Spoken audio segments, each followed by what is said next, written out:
এক ব্যক্তি ঘুরে বেড়ানোর সময় দুর্ঘটনাক্রমে এক ভয়ঙ্কর ভ্যাম্পায়ারদের খাদে পড়ে যায়। চারদিক থেকে রাক্ষসরা তার উপরে ঝাঁপিয়ে পড়তে শুরু করে। সে এক অদ্ভুত স্বস্তি অনুভব করে এবং তারপর সেখানে একজন প্রলোভন সংকুল এবং বিপজ্জনক ভ্যাম্পায়ার রানী আবির্ভূত হয়। তার চোখ সেই লোকটির ওপর পড়ে, যেমন একটি ক্ষুধার্ত সিংহীর চোখ শিকারের ওপর পড়ে, কিন্তু সেই দৃষ্টিতে রক্ত নয়, কাম ছিল। রানী ধীরে ধীরে তার থাবা প্রসারিত করে তার ধমনী ছিঁড়ে ফেলে এবং তার জিহ্বায় এক ফোঁটা কালো রক্ত পড়ে। পরের মুহূর্তে সেই লোকটির শরীরে এক অবর্ণনীয় শক্তি ফুটে ওঠে। তার গতি অসাধারণ হয়ে ওঠে। সে মানুষকে তার পুতুলে পরিণত করতে শুরু করে এবং এমনকি সূর্যের আলো, যা ভ্যাম্পায়ারদের মৃত্যু বলে বিবেচিত হতো, এখন তার শক্তি হয়ে ওঠে। সে একজন নতুন মিউট্যান্ট ভ্যাম্পায়ারে পরিণত হয়েছিল। সে তার কপালে খোদাই করা বিশ্বাস ত্যাগ করে এবং ভ্যাম্পায়ার রানীর প্রতি কৃতজ্ঞতা স্বরূপ সে ভ্যাম্পায়ারদের একটি বিশাল বাহিনী গঠন করে এবং মানব সভ্যতা আক্রমণ করে। কিন্তু জয়ের জন্য তাকে সেই পবিত্র শহরে পৌঁছানোর আগে সেই বিশেষভাবে প্রশিক্ষিত রাক্ষস শিকারীদের মনোযোগ বিভ্রান্ত করতে হয়েছিল, যারা কেবল ভ্যাম্পায়ারদের শিকার করার জন্য জন্মগ্রহণ করেছিল। এই শিকারীদের মধ্যে সবচেয়ে বিপজ্জনক ছিল পল, সেই ব্যক্তি যে একবার তাকে ভূতের আস্তানায় একা ফেলে রেখে গিয়েছিল। ভ্যাম্পায়ারদের ভয়ে পল তার স্ত্রী এবং মেয়েকে তার ভাইয়ের কাছে রেখে গিয়েছিল। এখন সেই তিনজন ভ্যাম্পায়ারদের পরবর্তী লক্ষ্যবস্তুতে পরিণত হয়েছিল।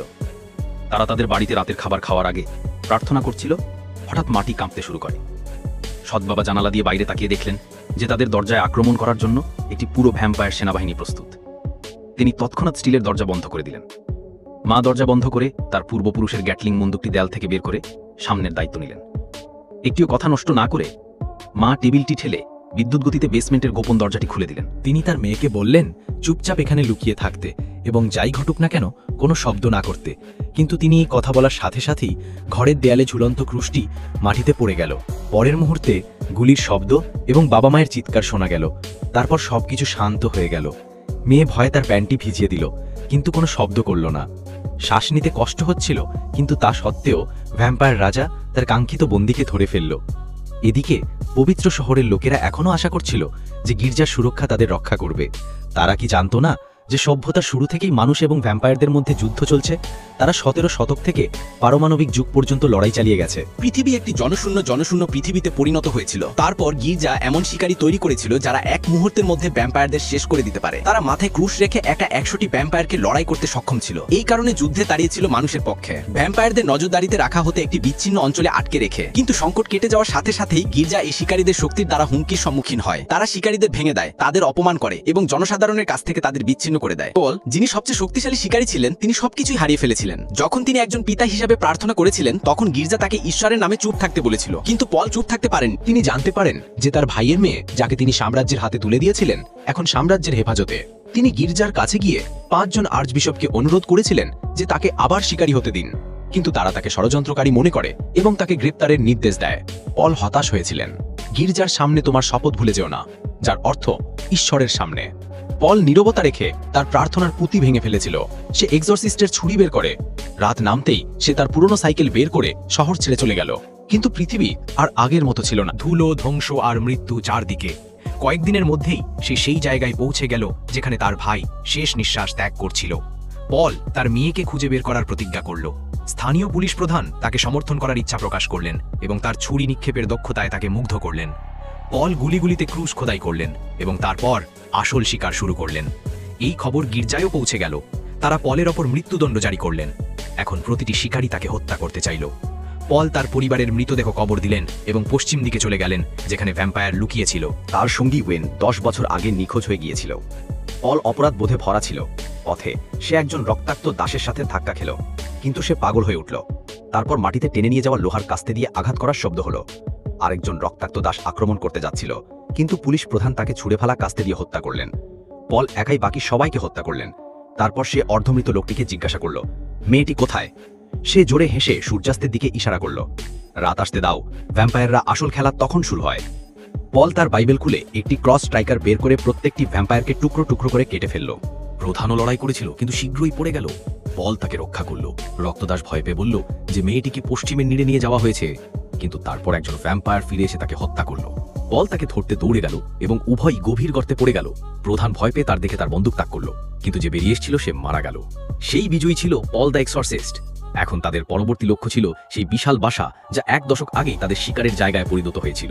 পলের মনে একটাই অনুভূতি ছিল, এবার হয় সে সবাইকে ধ্বংস করবে, নয়তো সে নিজেই ধ্বংস হবে।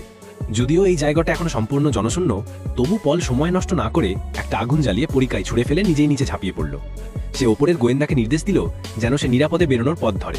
সে নিচে পৌঁছানোর সাথে সাথেই সে টর্চ নিয়ে এদিক ওদিক তল্লাশি শুরু করে। তারপর হঠাৎ একটা ছায়া লাফিয়ে অন্ধকারে অদৃশ্য হয়ে গেল। পল আর সময় নষ্ট না করে পিছু পিছু এলো, কিন্তু তারপর তার উপর আক্রমণ করা হলো। প্রতিশোধ নিতে গিয়ে সে আক্রমণকারীকে মাটিতে ধরে ফেলল। দেখা গেল যে সে আর কেউ নয়, বরং তার পুরনো বন্ধু ম্যাগি, যাকে পলকে ধরার জন্য গির্জা পাঠিয়েছিল। কিন্তু ম্যাগি বিশপের কথা বিশ্বাস করেনি। সে জানত যে পল কখনোই তার সংকল্প ভাঙতে পারবে না, তাই সে চুপচাপ অন্যদের বিভ্রান্ত করে তাদের সতর্ক করতে এসেছিল। তারা দুজনেই কথা বলছিল, হঠাৎ ওপর থেকে গুলির শব্দ ভেসে এলো। পল দৌড়ে গেল, গোয়েন্দা বিপদে পড়ল। যখন সে ওপরে পৌঁছালো, সে দেখতে পেল যে একটি বিশাল দৈত্য তাদের আক্রমণ করেছে। ভাগ্যক্রমে ওপরের ফাটলটি সরু ছিল, তাই দৈত্যটি ভিতরে প্রবেশ করতে পারল না। পল মনোযোগ দিয়ে কাজ করলো এবং ম্যাগি বাতাসে একটি পাথর ছুরি মারল, যা পল লাফানোর জন্য একটি পদক্ষেপ হিসেবে ব্যবহার করলো। উভয়ের পুরনো সুর এখনো একই ছিল। একসাথে তারা দৈত্যটিকে হত্যা করল। ম্যাগি মজা করে বলল যে পলের ধার এখনো ধারালো, কিন্তু তারপর আহত দৈত্যটি আবার উঠে দাঁড়ালো। হঠাৎ গোয়েন্দা গুলি চালিয়ে তাকে চিরতরে মেরে ফেলল। এগিয়ে যেতে যেতে তারা দেখতে পেল যে গুহার দেয়ালে কয়েক ডজন ভ্যাম্পায়ার ভ্রূণ ঝুলছে। এটা স্পষ্ট ছিল যে এই লোকেরা একটি নতুন সেনাবাহিনী তৈরি করছে, কিন্তু বয়স্ক ভ্যাম্পায়ারদের কোথাও দেখা যাচ্ছে না। কিছু একটা ভুল ছিল। তদন্ত করার সময় তার একটি রহস্যময় শহরে পৌঁছেছে, যেখানে ভ্যাম্পায়াররা রাতে আক্রমণ করত এবং দিনের বেলা ট্রেনের বুগিতে লুকিয়ে থাকত। ট্রেনটি তাদের চলমান দুর্গে পরিণত হয়েছিল। যখন এই হত্যাকাণ্ডের খবর গির্জার অভিজাত দলের কাছে পৌঁছালো, তখন তাদের নেতৃত্বে ছিলেন বিখ্যাত ওল্ড লি, যিনি ক্রিসেন্ট ব্লেডের মাস্টার ছিলেন, কিন্তু রাজা ভ্যাম্পায়ার তার বুক ছিঁড়ে ফেলেছিলেন। পল ট্রেনের হৃৎপিণ্ড বের করে বাকি দুই সদস্যকে বেছে নেন যে তারা মরবে অথবা তার সাথে যোগ দেবে। পল এবং ম্যাগি যখন শহরে পৌঁছান, তখন তারা কেবল রক্তাক্ত মৃতদেহ এবং ক্রুশে ঝুলন্ত পুরোহিতদের দেখতে পান। রাত 2টায় পকেট ঘড়ির সুই আটকে ছিল। পল ট্রেনের ট্র্যাক দেখতে পান এবং তিনি বুঝতে পারেন যে ভ্যাম্পায়াররা দিনের বেলা ট্রেনে লুকিয়ে থাকে এবং আসল লক্ষ্য হলো পবিত্র শহর। তাদের উদ্দেশ্য ছিল পলের মেয়েকে অপহরণ করে তাকে আলাদা করা, যাতে পল পবিত্র শহর থেকে দূরে থাকে এবং তারা সেখানে আক্রমণ করতে পারে। পল, ম্যাগি এবং গোয়েন্দা তিনজন স্কুটারে ট্রেনের পেছনে ধাওয়া করতে শুরু করে। ম্যাগি এগিয়ে গিয়ে ট্র্যাকে বোমা রাখার কাজ শুরু করে। গোয়েন্দা মেয়েটিকে বাঁচাতে ট্রেনে প্রবেশ করে এবং পল সরাসরি ট্রেনের ছাদে উঠে যায়, যাতে সে রাজা ভ্যাম্পায়ারকে থামাতে পারে। কিন্তু সে যখনই তাকালো, তার হৃদয় ভেঙে গেল। রাজা ভ্যাম্পায়ার আর কেউ নয়, বরং তার নিজের গুরু ভাই ওয়েন, যাকে সে ইতিমধ্যেই ভ্যাম্পায়ারদের হাতে মৃত বলে মনে করেছিল। ওয়েন প্রকাশ করেন যে মৃত্যুর দ্বারপ্রান্তে থাকা ভ্যাম্পায়ার রানী তাকে এমন এক নতুন জীবন দিয়েছেন যার শক্তিতে তিনি সূর্যের আলো বা মানুষের সীমাবদ্ধতাকে ভয় পান না। তিনি পলকে একটি নতুন জীবন দিয়েছেন। তিনি তাকে তার সাথে যোগ দিতেও বলেছিলেন, কিন্তু পল তার বিশ্বাস ত্যাগ করেননি এবং তারপরে একটি তীব্র লড়াই শুরু হয়। কিন্তু ওয়েন আর মানুষ ছিলেন না এবং পল তার সাথে লড়াই করতে পারেননি। কয়েক মিনিটের মধ্যেই তিনি ট্রেন থেকে পড়ে যান। অন্যদিকে ম্যাগি বোমাটি স্থাপন করার সাথে সাথেই ব্লাডমেট তাকে আক্রমণ করে। তিনি সাহসের সাথে লড়াই করেছিলেন এবং শত্রুদের হত্যা করেছিলেন, কিন্তু টাইমার ডিভাইসটি ভেঙে গিয়েছিল। এখন কেবল একটু উপায় বাকি ছিল, তার স্কুটারটিকে বোমায় পরিণত করা। ততক্ষণে গোয়েন্দারা মেয়েটিকে খুঁজে পেয়েছিলেন, কিন্তু ব্লাড স্লেভ তাকে তাড়া করছিল। তারপর পল ফিরে আসেন এবং তারা দুজনেই লড়াই শুরু করেন। ট্রেনে সূর্যের আলো আনার জন্য তারা একটি গুলি দিয়ে ছাদ ভেঙে ফেলে এবং ওয়েন ভ্যাম্পায়ারদের পিছনে ঠেলে দেয়। তারপর সে আক্রমণ করে, গোয়েন্দাকে ছুঁড়ে ফেলে দেয়, মেয়েটিকে তুলে নিয়ে পালিয়ে যায়। পল অসহায় ছিল, কিন্তু সে ম্যাগির আত্মত্যাগ শুনতে পেল। তার স্কুটারটি এখন ট্রেনের দিকে ছুটে যাচ্ছিল, বোমা ভর্তি। পল তার শেষ শক্তি দিয়ে ওয়েনের ঘাড়ে বর্ষাটি চাপিয়ে দিল। ওয়েন উত্তেজিত হয়ে মেয়েটিকে ছেড়ে দিল। পল মেয়েটিকে ধরে ম্যাগির দিকে তাকালো। বুঝতে তার বেশি সময় লাগেনি।